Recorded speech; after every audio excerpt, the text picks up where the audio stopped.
Magandang umaga po sa ating lahat. Ako po ay si Veronia Binuat, 53 years old, galing sa Torrey Country, one of the host community of Felix Mining. Nakatira sa Men Camp, 29 years, and marriage to Salcido Binuat at Lagawi Ifugao, retired employee at pump tender of Felix Mining, and blessed with the 4 children. Active member and officers of Felix Community Vendors Association at 14 years. Naging Purok officer sa Purok Sunnyside.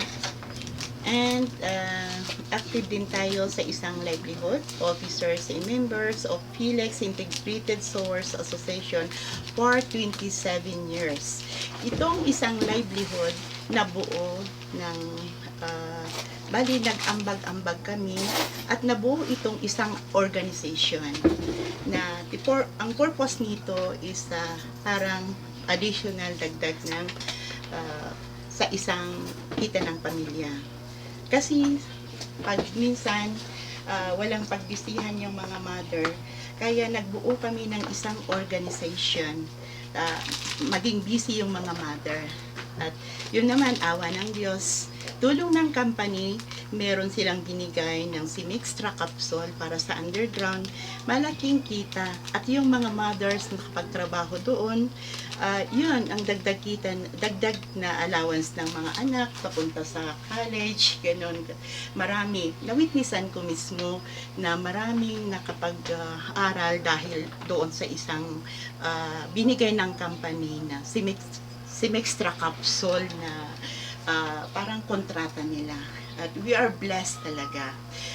Yun, at saka marami ring mga mothers din na yung naging busy sila.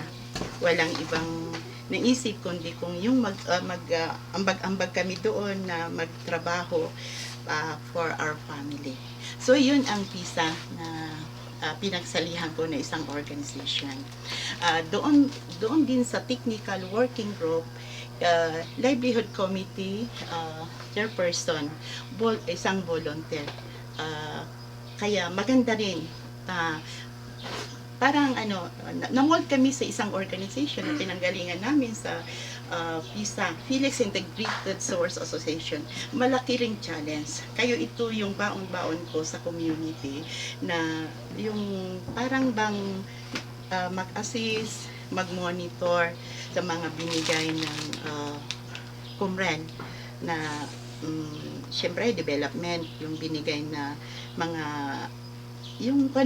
binigay na yung mga pondo na ibinigay sa mga livelihood associations ay tinututukan namin para magkaroon ng changes at lumago. Nakatulong ang Felix sa amin, pagkaroon kami ng business inside Camp Sari-Sari Store.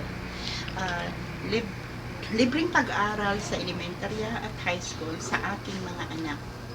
At scholarship ng aking anak sa kolehiyo, nakatapos ng mining engineer.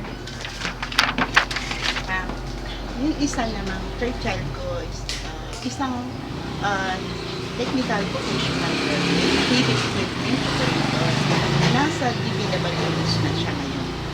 At yung isang panganay naman ay nabiyayaan naman siya na may scholarship ng Felix, isa siya ngayon na caregiver. Isa pang malaking tulong ng Felix ay ang mga development sa aming komunidad, road networks, water system, sa training and skills enhancement, cultural preservation.